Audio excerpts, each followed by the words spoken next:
The MacBook Neo is the kind of product I never expected Apple to make. At first glance, it almost feels anti-Apple.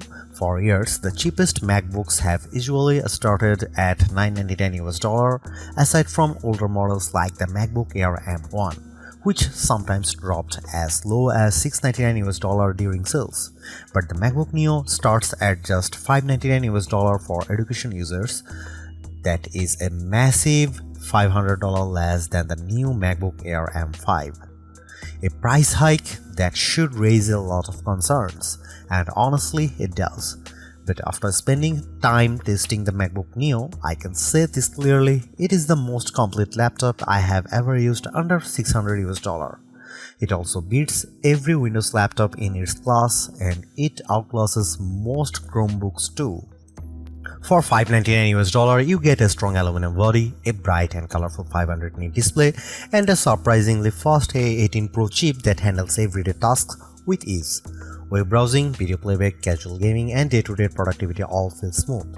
On top of that, the side speakers are far better than you would expect at this price. So what did Apple have to cut to make this happen? Where does the MacBook Neo stand in larger laptop market? And is it actually the right choice for you? Here is my full MacBook Neo review with the real pros and cons laid out clearly. The biggest selling point of the MacBook Neo is its price. Apple clearly worked hard to keep the cost as low as possible while still delivering something that feels like a real MacBook. The starting price is just $599 with an additional $100 discount for education users. That makes this one of the cheapest Macs Apple has ever released. Yes, the Mac Mini M4 launched at a similar price and it is more powerful, but it does not include a display, keyboard or mouse. For pure out-of-the-box value, the MacBook Neo is the stronger deal. At the base price, you get a 13-inch Liquid Retina display, 8GB of unified memory, and a 256GB SSD. Power comes from the Apple A18 Pro chip, which includes a 6-core CPU and a 5-core GPU. That chip first appeared in the iPhone 16 Pro in 2024, and using an older mobile chip instead of an M series chip is one of the key reasons Apple was able to bring the MacBook Neo to market at this price. Hardware upgrades are very limited. The only major option is storage, which can be doubled to 512GB for an extra $100. Considering how expensive storage is, that actually feels reasonable. The larger storage option also adds a Touch ID button to the keyboard, which lets you unlock macOS, approve purchases with Apple Pay, and authenticate with your fingerprint. The base model does not include Touch ID. At $599, the MacBook Neo goes directly against budget favorites like the HP Chromebook Plus 15.6-inch and the Acer Aspire Go 15. That is a huge shift because it is rare to say a MacBook is competing in that exact segment. Apple's build quality and design easily outclass most of those machines. The MacBook Neo also changes the meaning of cheapest Mac. The MacBook Air is no longer the entry point, and that makes the new $1,099 starting price of the MacBook Air M5 feel a little easier to accept, not exactly pleasant, but at least a little more understandable. There is one more detail worth noting. In the UK and EU, the MacBook Neo does not come with a charger in the box, only a USB-C cable. That follows a pattern we have already seen with other devices, and it is likely meant to reduce e-waste. But if you do not already own a USB-C charger, you will need to buy one separately. The MacBook Neo proves that Apple still knows how to make a budget product feel premium. Even though this is the least expensive MacBook in the lineup, it still looks and feels better than almost every laptop in its price range. The aluminum body gives it a solid, durable and high-end feel. It also comes in 4 bright color options, and the review unit I tested was the Citrus version, which is a vivid green shade that stands out in a good way.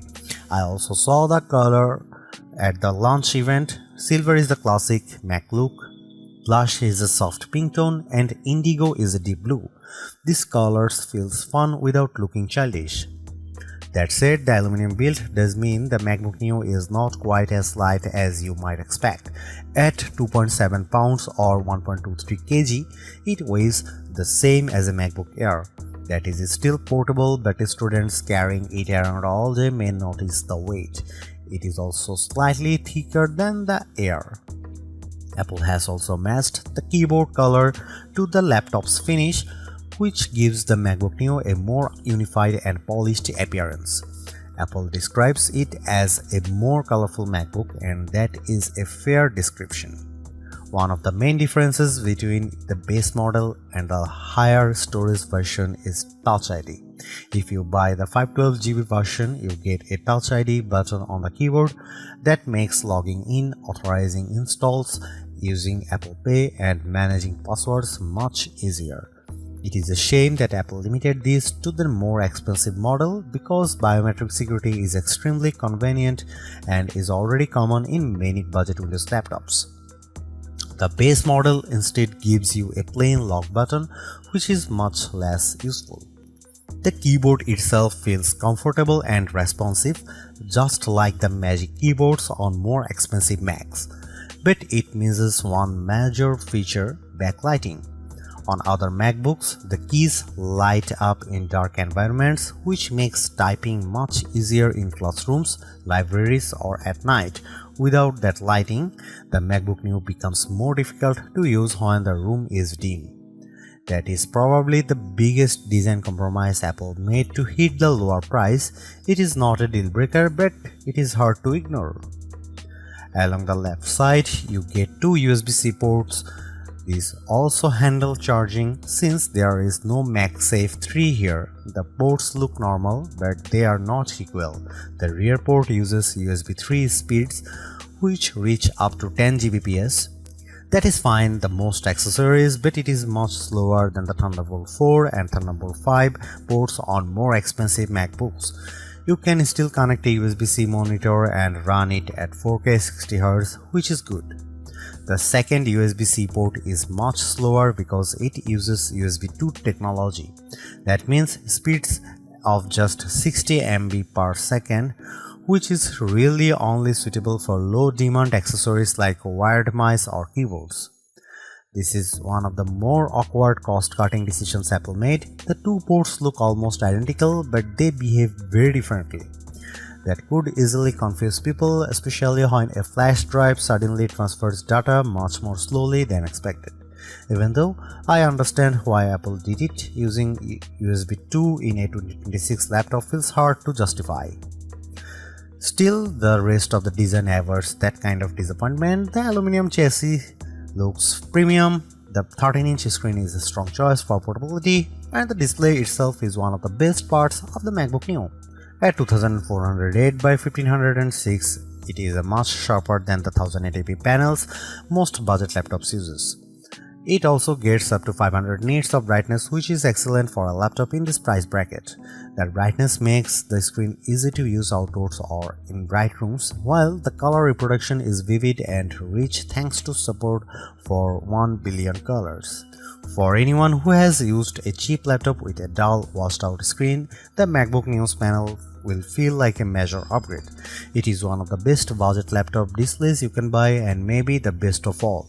The only missing feature, of course, is touchscreen support, because this is still very much an Apple laptop. The MacBook Neo is the best budget laptop you can buy right now.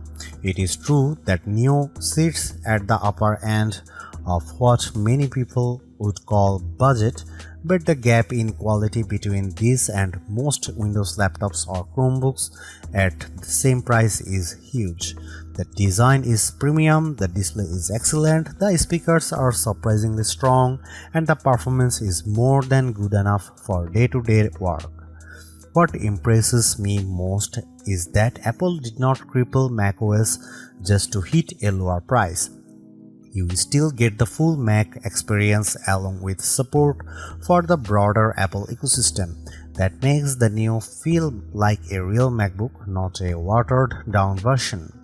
Yes, there are compromises. The USB-C setup is awkward, the keyboard has no backlight, and the 8 GB memory limit is restrictive, but those issues are understandable in a laptop this affordable, even if they are still disappointing. At the end of the day, Apple has made a budget MacBook that actually feels worth buying. It is not the cheapest option on the market, but it is one of the smartest.